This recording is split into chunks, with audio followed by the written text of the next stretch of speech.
What's the biggest red flag you've seen on a first date?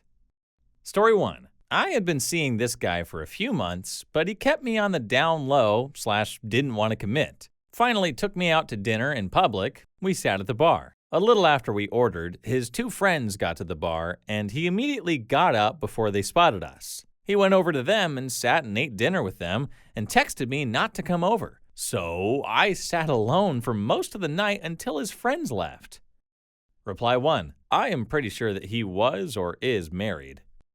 Story 2. So many stories, but one of the worst. Sorry, it's a bit long. I matched with this guy on a dating app. Let's call it T. I think all of you know about which app I am talking about, haha.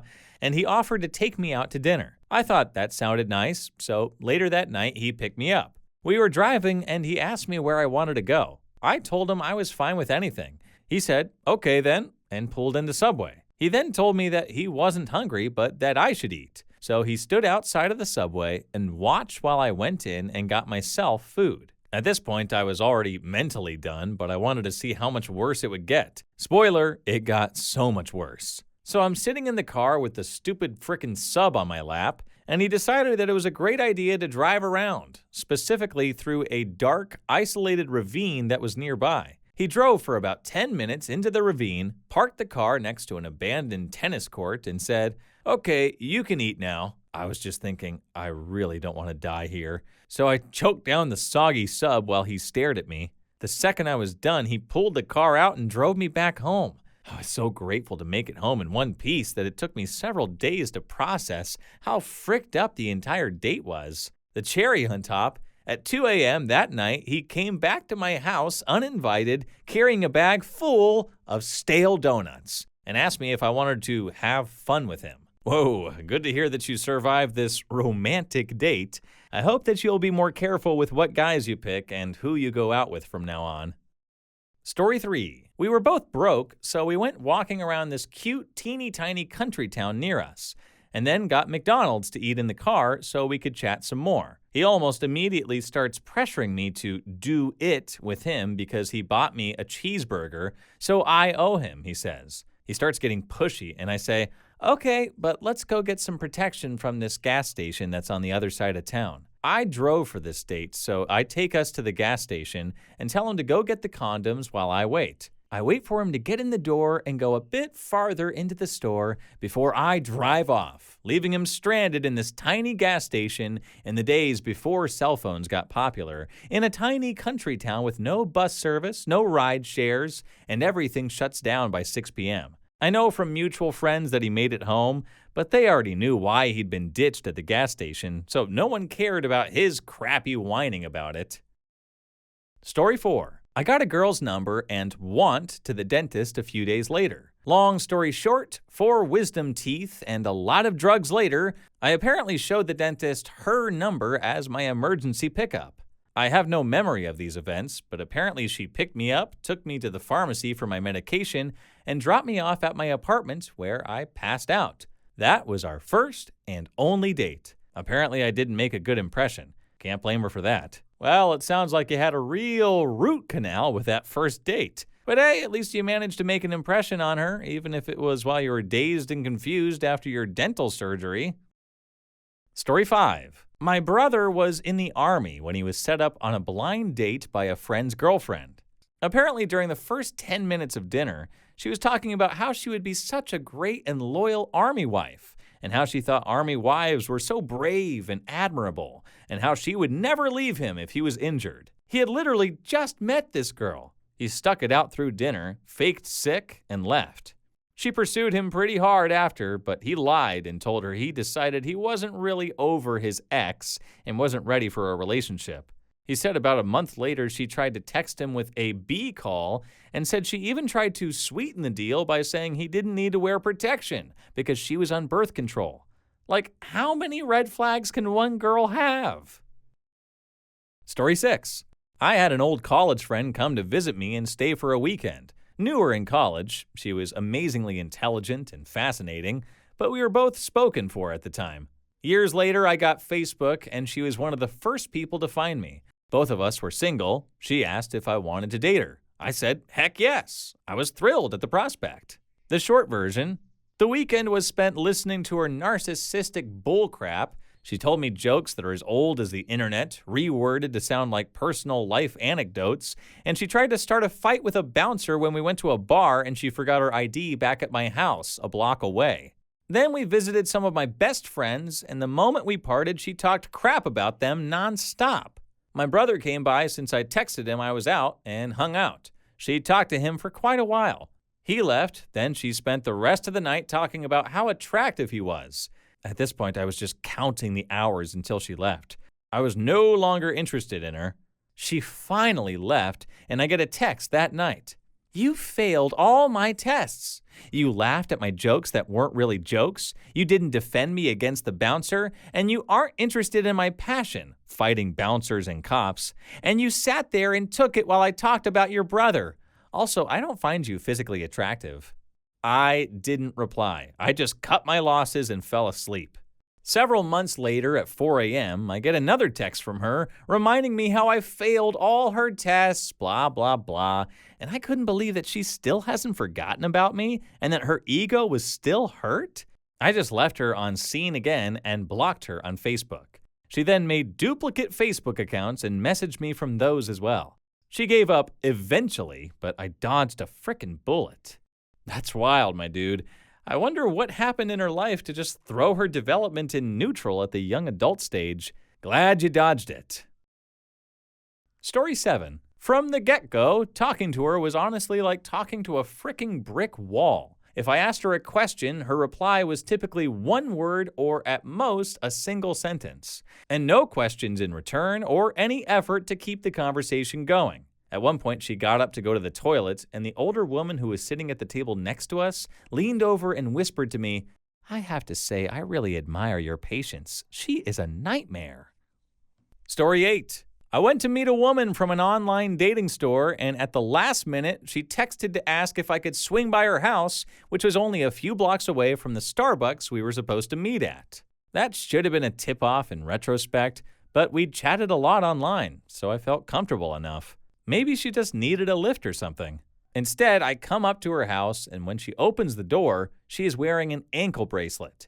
She begs me to please understand how she didn't want to mention it on the dating site and to please hear her out. I was naturally uncomfortable by this point, but also curious, so I sat down for a few minutes in her living room. She told me of this domestic dispute she had with her ex that had turned violent, and now she was on 30 days house arrest. A very overweight teenage girl came into the room at this point, and the woman said, Oh yeah, I also forgot to mention I come with this. Now I just wanted to get the heck out of there. I started making excuses to leave, but she kept trying to get me to stay. Please, just one date after I am done with house arrest. The things I could learn from a man of your smarts. I said nothing besides, I really have to go. We'll think about it. I just walked out of the door and she followed, explaining that the bracelet had a range of several feet outside. I was rummaging for my car keys next to my car when she grabbed my left hand and slid it under her shirt, placing it directly on her you-know-what. She looked up at me with a wicked grin. I got in the car without a word and just drove.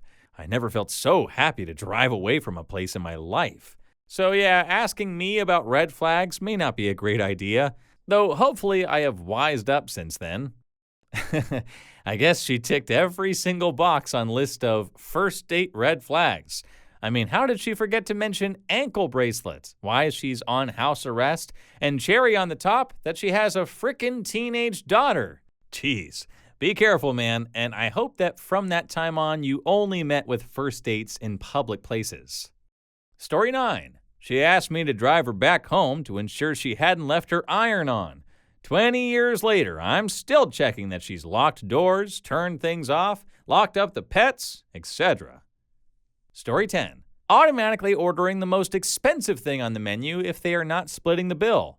Not treating waitstaff with respect. Not trying to maintain eye contact while not being socially awkward. This one is context dependent. Constant use of their phone. Grossly bashing their ex or talking at length about them, not the normal, oh, my ex was an idiot, but really going on about it. being generally inconsiderate or arrogant, diverting conversation to talk overly about themselves, even on topics not about them, not showing any interest in me as a person. Reply 1.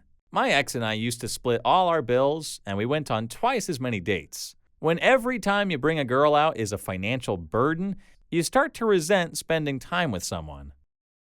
Story 11. A few weeks into dating my first real girlfriend, things started to turn weird. She started telling me that she was hanging out at an old friend's house, but one of his buddies was hitting on her hardcore. I told her to just walk away, but she kept making up excuses that they were all in a room together and she couldn't leave. I told her to tell him she had a boyfriend who wants him to back off, and she told me he started threatening me. She kept asking me what I wanted to say to him, but I just sort of brushed it all off because this was a conversation through a third party with someone I had never met before. Situations like this kept popping up. She would tell me she was around some guy who was being aggressive towards her, trying to get me to react. I kept trying to act tough to these random people, 15 years old, but really I was just confused. After about a month of dating, she tells me that best friend's boyfriend texted her and said that he loves her and that they should run away together. We all went to the same high school, so I don't really know where they planned to run to. She was relaying all of this to me, and I started to question it. He was such a nice guy. Why would he want to break off his relationship? Why is this conversation even continuing? Why is he persisting? Have you told him you're not interested? Shouldn't you be able to easily shut this down? She gets frustrated that I'm not playing into her hand, so she calls me and decides to escalate it with, "Well, I'm kind of considering it." That was obviously the breaking point, and a very easy response. Really? Well, then we should break up. She flips her opinion really quickly and starts saying stuff like, "I didn't mean it. I was crazy. I'm sorry. I don't even like him." I'm proud of 15-year-old me for sticking up for myself and completely cutting contact. Turns out, which is pretty obvious in hindsight, that she just loved guys getting jealous over her and was lying the entire time to get me going. In every relationship I've had since, I've kept an eye out for the "every guy I talk to is into me" red flag. Well, at least now you know to always be on the lookout for the "I'm not like other girls, every guy wants me" type. It's like they have a sixth sense for sniffing out guys with low self-esteem and a high tolerance for drama. Story 12. Not a first date, but my ex broke up with me because I wasn't putting enough into the relationship. I didn't buy her a 4-month anniversary present, then begged to get back together with me and continued to complain that I didn't buy her things. "Excuse me, lady, but I just found out my cat is ill and need to pay for her meds. Presents can wait." I'm so glad that relationship is over. Story 13. I remember a very long time ago when I was like 19 years old, I'm 44 now, I met this chick who was working at a store, Thrifty's, that I was transferred to for a week to help them from a neighboring city. I was working for the same store. We hit it off while we were working that night, and long story short, went out after work to a restaurant, Coco's. While we were eating, some dude walks up to our table and starts to ask why she didn't pick up their kid since it was her turn to watch him. They start yelling at each other right there at the restaurant. Then the guy leaves, grabs their kid from his car, I'm assuming it was his car, I actually don't know, and plops him next to her in the booth while we were eating and left. I was polite and finished the meal and then said I had to go home. It was so awkward. The next day I had to go into work at that same store, but she wasn't working that day, so I didn't see her. I ended up working one more day after that and still didn't see her, so I went back to my store after that and didn't contact her. 1 week goes by and she ends up calling me at work, since cell phones were not a thing back then, and begs me to have breakfast with her so she can explain things. I have no idea why, but I ended up saying yes and met her the following Saturday in her city at some breakfast place. I show up at the restaurant, and she is sitting there with her mother and grandmother. The girl then begins to apologize to me for what happened. She's crying and begging me for a second chance, while at the same time her mother and grandmother were begging me to give her a second chance, two who, by the way, I have never met before, and I literally just met her. I can't remember the exact details of what happened at the end of that breakfast, but I never saw her again. I thought I was in the Twilight Zone. Still, to this day, I always wonder how that dude knew we were at the restaurant since no one had cell phones back then. Story 14. There are some good ones here, like mistreating servers, making it clear she sees you as a source of money and expensive gifts, or carrying on about an ex. I don't want to just repeat what everyone else is saying, so my red flag is anyone who seems to be constantly on or have something they're trying to prove. If they can't just relax and stop trying to show what an edgelord, victim, not like other girls, or whatever sort of character they're trying to convince you they are, being around them is going to drain you every time. I like genuine, real people who aren't constantly putting on some show. Yeah, watch out for those people who always try to be on, like a cheap knockoff of a Christmas tree light display. They're the type who will suck the energy out of the room faster than a vacuum cleaner on steroids. Story 15. It was my first date ever. We were in a bar that was having a cover band event. She went to get some drinks as I kept the table and comes back chatting to a guy, seems to be her friend, but after talking to him for a while, it was her boyfriend that was just back from a trip. He even had his travel bag with him. He was such a great guy, we even maintained contact for a while, and after they broke up, I told him about that day. Story 16. At the risk of outing myself, I was the one who showed the red flag. Took a girl on a date and completely forgot her name, to the point where I had to eventually ask her. We never spoke again after that. Hey, a rose by any other name smells just as sweet, right? But in all honesty, I mean, it's not that big of a deal. We all have brain farts, don't we? You guys presumably weren't dating all that long, so I mean, I'm sure it was an honest mistake, and you would have remembered thereafter. No need for the entire prospect of a relationship to be cut off after something small like that, in my humble opinion. Story 17. Already drunk when I got there. Had a bag of possessions with him because he had just been released from the hospital and had taken the bus there. Finished the last 2 inches of my beer, wanted a ride to the place he was house sitting. The best part was saying he thought we really hit it off and could see us moving in together in a few months if everything went well. Ha! Story 18. Met online back in 2003. Agreed to meet at a diner we both knew.